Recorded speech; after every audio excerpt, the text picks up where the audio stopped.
Thanks for joining us. I'm Megan Roberts. It's been just over a month since 51-year-old Nasha Wong went missing near Elsa, Yukon. She was last seen on May 14th along a stretch of road between Elsa and the village of Mayo. The RCMP say they're still looking for any information to help push the investigation forward. Chris McIntyre reports. I'm standing along a stretch of road between the village of Mayo and Elsa. As you can see, there's not much here besides brush and road. Now, this road was the last place that Nasha Wong was seen, who was reported missing on May 15, 2026. RCMP say the longer that it takes to find Wong, the more concerning it is. We are currently doing what we have been doing is going out and looking for her, and search and rescue has been out multiple times, along with our dog team. GRCC provided support with aerial searches. We had helicopter searches that took place. And then Hecla Mine has been supportive and, assisting with the searches. So all of that is still ongoing. The RCMP described Wong as having shoulder-length black hair and brown eyes. They say she's about 5 feet 3 inches tall and weighs about 140 pounds. Police say she was last seen in blue jeans with a black vest, a black jacket with an orange zipper, and Blundstone boots. Corporal Patel has also confirmed that Wong has facial piercings and tattoos on her hands. Mayo's Mayor Trevor Ellis says his community has seen a few traumatic events over the past few years. Although this didn't happen within the municipal boundary, he says it still hits hard. My first thoughts were with her family, that she's got a mother, a father somewhere, a sister, a brother probably, or, and what they might be going through and how traumatic and how awful it is for them to have that put on them. I did hear from a few of Wong's friends, and they all say they miss her and they hope she's found okay. RCMP are asking anybody with any information to call them. Chris McIntyre, CBC News, Mayo. 2 Iqaluit men are facing sexual assault charges. They had their first appearance in court today. Gabriel Kelly Choquette and Lodi Ipali Jr. were charged in connection with an incident on April 14th. Kelly Choquette is facing an additional sexual assault charge. The case will be back in court on July 20th. A fire broke out early this morning at Yellowknife's wood-fired pizzeria on 49th Street. Fire crews arrived on scene at around 4 a.m. Flames and dark smoke could be seen billowing from the building. Crews found a significant fire that had already spread to adjacent structures located beside and behind the main building. The fire was declared under control near 6 a.m. A resident in the neighborhood says he woke up hearing the sounds of a fire truck's hose. The police came and banged at the door, like, get out of the house, get out of the house. So we got out of the house. We had some neighbors out as well. And I believe we talked with the lady whose house is next to the pizza place. And she's the one who told us that the fire started there. And that as we were speaking, the fire had gotten to her house. It was scary. We were afraid that it would continue to, take one house after another. Beboa says the police told him it was safe to go back to his house at 7:30. The city of Yellowknife says no injuries or casualties were reported, and the cause of the fire remains unknown. Rebuilding trust between police and communities. That was the focus of a workshop in Nunavut on Wednesday. Law enforcement officers and community members gathered in Iqaluit to discuss reconciliation, language barriers, and the lasting impacts of colonization. Carl Cardinal has more. I think the RCMP is on the right track. I think there's still a lot of work that needs to be done. That's Sergeant George Henry, one of the 30 guests at the event. Participants took part in open discussions on language barriers and the relationship between police and Inuit communities. Organizer Saleha Ken works at the Coalition for Canadian Police Excellence. She says the workshop is meant to encourage honest conversations and identify action people can take in their personal and professional lives. Our goal was to ensure that the community and police relationship is strengthened. The workshop comes as the RCMP continues efforts to improve community relations in Nunavut. New Inuit policing positions are also being rolled out across the territory through the First Nations and Inuit policing program. RCMP Criminal Operations Officer Simon McDermott says engagement outside of enforcement remains a key part of that work. We've heard today and historically that trust was broken and has eroded over generations, and so it's important for us to try to build that trust again. The workshop was funded through a grant from the Canadian Race Relations Foundation. Similar events are planned later this year in Yukon and Saskatchewan. Carl Cardinal, CBC News, Iqaluit. A major rescue took place east of Offutt-Nunavut on Wednesday after two teenage boys got stuck in mud up to their waists. The boys were able to use their cell phones to call family for help when they couldn't get out of the mud themselves. Offutt's mayor says eventually the RCMP, firefighters, public works, and members of the community all got involved, and the boys were freed just before 11 p.m. The whole community got together to help remove the two young boys who were in quite critical need of help and requiring assistance. And that was quite the ordeal for the two young boys who eventually got freed after 7 hours of being stuck in the mud. Those involved in the rescue helped dig and provided heaters, warm beverages, and blankets. The teens were taken to the health center for observation. The annual Arctic Development Expo is wrapping up today in Inuvik NWT. The expo brings together researchers, Indigenous leaders, and circumpolar experts focusing on Arctic security. The expo featured discussion panels emphasizing Northern leadership and economic development for a safer Arctic future. Local government representatives also shared their progress with the community. His name is Alfred Kendi, and we have mentor ability, where we try to push people into their goals in lives, push them towards what they're good at and try to do the best they can, like school, upgrading, whatever. I already got 6 certificates since I've been here. Over 400 people attended, representing various levels of government, including municipal, territorial, and federal. Participants were given tours of local facilities and shown technology like drones equipped with sensors for research. A trade show was also part of the conference. The 3-day event wraps up tonight with a comedy show. A mining company has released the initial exploration results of a controversial project in Whitehorse. Gladiator Metals says it found high-quality copper within city limits. But as TJ Deere tells us, the project is progressing amidst widespread opposition to the city's plan for mining. The Whitehorse area has a long history of mining. From the 1960s to the 1980s, copper mining was a major industry, and it's making a comeback. Gladiator Metals was granted a Class 3 exploration permit earlier this year. The permit was limited to the Cowley Creek neighborhood. Now, less than 2 months later, Gladiator is sharing some early results of the drilling.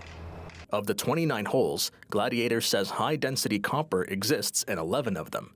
The 11 holes also contain gold and silver, and lots of molybdenum. The company found the metals between 3 and 83 meters from the surface. Both copper and molybdenum are on the critical minerals list. Gladiator has yet to respond to a request for comment. The results come after the city of Whitehorse released its proposed mineral framework earlier this year. Many people weighed in on the proposed mining plan. Mining industry representatives don't like the proposal, saying the current version will discourage mineral exploration and mining altogether. Some Whitehorse residents are also up in arms about it. Concerns ranged from themes regarding the environment to the underlying politics. Some residents called out a lack of clarity, calling the framework confusing. Some are flat out opposed to mining, with one resident saying, "The only reason you do exploratory mining is to open a mine. Full stop. Revoke their permits and immediately ban mining within city limits." The city will now use the feedback to potentially make changes to the framework. Officials will present the updated draft mineral framework to the city's planning committee by the fall. TJ Deere, CBC News, Whitehorse. There's a big difference in northern capital cities when it comes to openness about their financial situations. A recent study by the C.D. Howe Institute shows the municipalities range from near the top of the scale to the absolute bottom. The Research Institute looked at 39 cities across the country. Its annual report evaluated various factors, including the ease of finding and understanding information like budgets and financial statements. Iqaluit got a B+, but the other two northern capital cities didn't fare as well. Yellowknife got a grade of D, and Whitehorse got an F. Yellowknife was sort of similar to its senior government scorecard, and the main, it was fairly on time. The numbers were up front, but the lack of PSAS really hurt its grade. But as for Whitehorse, it was slightly more problematic. PSAS refers to the public sector accounting standards. Tahir says those standards make it easier for people to understand where money is coming from and how it's being spent in a municipality. As housing costs soar and everyday expenses continue to climb, some families in the Yukon are making heartbreaking decisions, including giving up their pets. The Humane Society Yukon says it's been seeing an unmatched increase in people giving up their animals. Virginie Ann has that story. She looks very sad. I promise it's not that sad here, but... This little pup was dropped at the shelter earlier this week. How long she'll be here or what happened is unclear. But if no one claims her, she will become one of more than 200 animals the shelter has taken in so far this year. At this rate, the society says it's well on its way to surpassing the amount of pets it usually accepts in a year. We're always at capacity. It can be an emotionally difficult job, but it can also be a really, really emotionally joyful job, right? Like when we are able to do some emergency board and then you see those animals reunited with their owners that didn't have to give them up just because life kind of kicked them, right? The kennel manager says the rising cost of living, ongoing housing shortages, and broader affordability challenges are affecting people in every aspect of their lives. So much so that even caring for a pet has become increasingly difficult. So we have people coming in that, oh, I finally found housing, but I can't have my pet. So we're seeing a lot of surrenders for that reason. Last year, people gave up 148 dogs, a 53% increase from the previous year. This has been putting additional strain on the Humane Society Yukon, which has already been struggling with a lack of funding and an aging building that can't house more pets. The president asked the city of Whitehorse for help during a council meeting Monday night. But she knows there's not one simple solution. She says perhaps it's also time to switch their own approach. Matching is extremely important. So we've begun a conversation which is perhaps we're not doing enough to make sure that the matching fits. So we're not looking at putting another barrier in. We're looking at having more of a conversation around the prospective adopter's home and what is their desire for a pet? What are they hoping they'll find by having a pet in their home? Meanwhile, she says owners should reach out to the shelter and talk about options so that giving up their pet is very last on their list. Virginie Ann, CBC News, Whitehorse.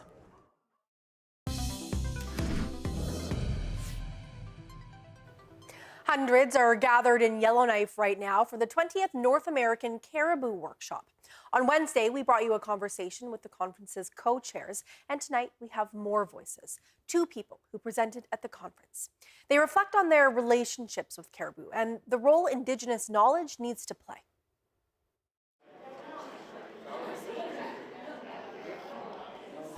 My name is Angela Code. I'm originally from a small community in northern Manitoba, Tuduli Lake, and I currently live in Whitehorse, Yukon, and I'm here at the North American Caribou Workshop. My name is Boris Yakfo. I'm from Gumati. Caribou has always been part of my life, and since I was a little baby, so for instance, like shoes, growing up, I never had shoes, I always had wraparounds. So I'll show you this real nice story. When my auntie, my mom shared me when I was probably about 3 or 4 years old. And we're visiting my grandparents' house. And my auntie told my mom, Boris is going to go to school pretty soon. He needs to start wearing shoes. And so my mom agreed. And so my auntie gave my mom an old pair of sneakers. And she put them on to me. And I put them on first time in my life. And I was so scared, so nervous. I was looking for something to hold. I look at my mom, back at my shoes, to my mom, and now my shoes. And I was so scared, but I finally took my first step, my other step.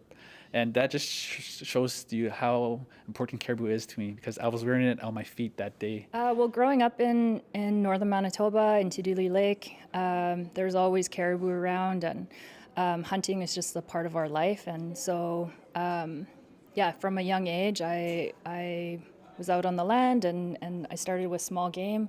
And then when I was 13, I shot my first caribou, and I've just been hunting ever since. And it's a big part of my life.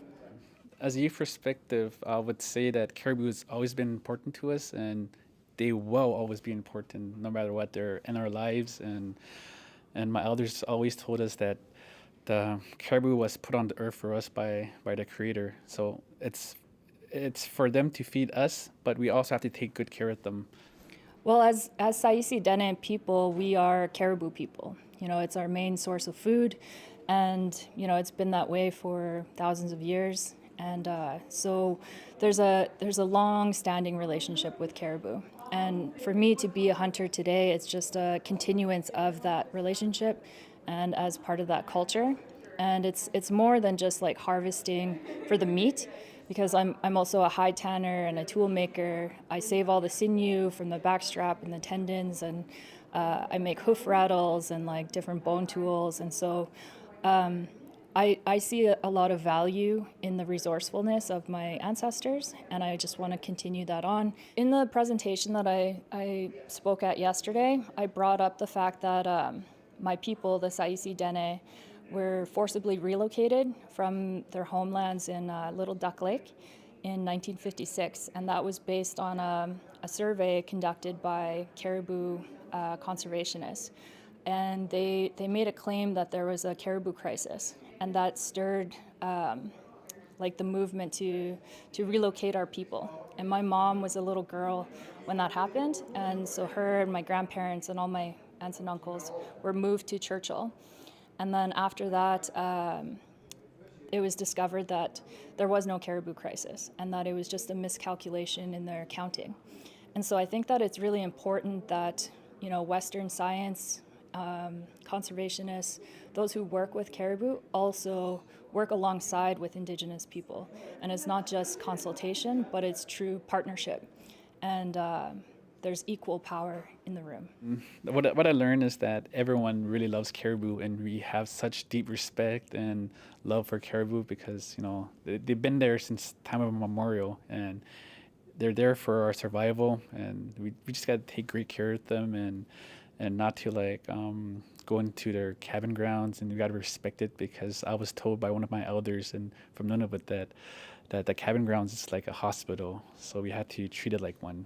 I think it's really great to get together with all these other people who also care about caribou, because sometimes as an Indigenous person of the North, it can feel like you're a minority when it comes to global politics and the values of others who mainly just value like capital gain and like you know, like mining or like industry development, and they don't care so much about the impacts on ecology or the environment or the animals or the cultures and the people who depend on them. And so to be together with all these other people, it feels good, because you know that you're not alone in your care and love for the North and for the animals.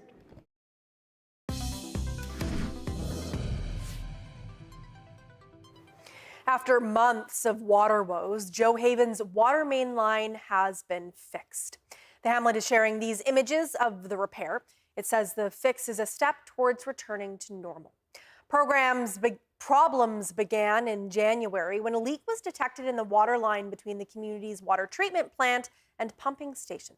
A boil water advisory still remains in place until final flushing and testing at the treatment plant is completed. For now, water trucks will still draw water from the pump house.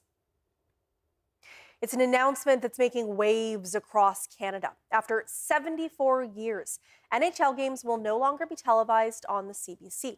Some hockey fans in Nunavut say they're sad about the end of Hockey Night in Canada. CBC and Rogers Sportsnet announced earlier this week they couldn't reach a new agreement. Johnny Kusagak is a longtime hockey fan in Rankin Inlet. He says he's only ever missed one Hockey Night in Canada game, and the program is a part of Canadian history.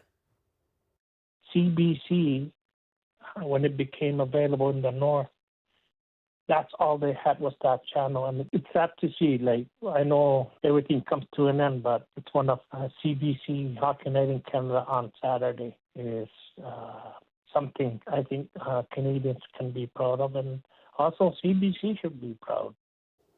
Instead of Hockey Night in Canada, CBC says it'll launch a new Saturday sports program focused on Canadian athletes and Olympic sports. The FIFA World Cup is bringing joy to fans around the globe, but there's a new regulation this year that has fans crying foul. Tom Staga explains. In Toronto, fans endured the rain, celebrating Ghana's win well into the night. A soggy, windy match that had crowds at the stadium booing, loudly protesting the World Cup's new mandatory hydration breaks. A move that has fans wondering whether FIFA was motivated by money. I like the idea of them when the weather is actually hot. It felt pointless yesterday. It was raining at the time, and we felt they were completely unnecessary. With the tournament co-hosted by some sweltering southern cities, FIFA announced each match would be stopped twice for player safety, with 3-minute hydration breaks added midway through each half. It changes the character of each half quite significantly because it gives you the chance to regroup. But England supporters also booed when their match was paused, even in an air-conditioned stadium. And some broadcasters have filled the stoppage in play by cutting to commercials. He's probably making some more money for FIFA. Hydration break turned into a commercial break. Every time going to commercial is a bit, not really that I like it. And I think for the neutral watchers on TV, it's also not great. At one match, fans spotted an official holding up the game, seemingly until the TV ad break was over.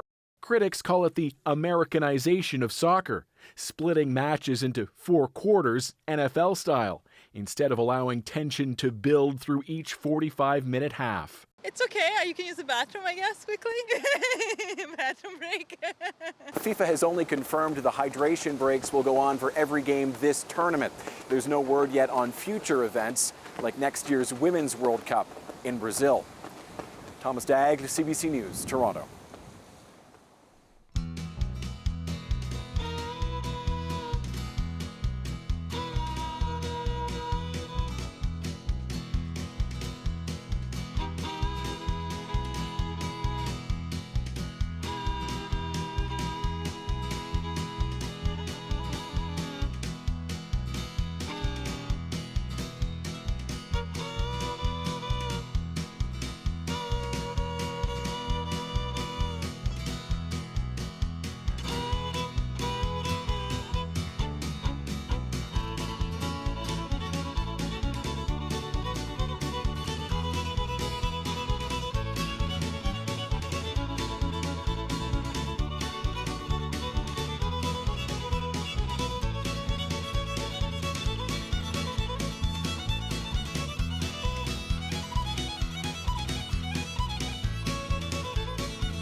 And that is Northbeat for tonight. For news anytime, go to cbc.ca/north. Thank you for watching. We leave you tonight with the Philippine Independence Day celebration in Cavite. About 250 people went to experience traditional Filipino dancing, food, and culture. And as part of Filipino Heritage Month, CBC North Radio 1 is broadcasting a 1-hour Tagalog radio show tomorrow, hosted by CBC's George Chaliva and Zerlene Rodriguez. That is tomorrow at 7 p.m. Eastern, 5 p.m. Mountain, and 4 p.m. Yukon time. I'm Megan Roberts. Have a good night.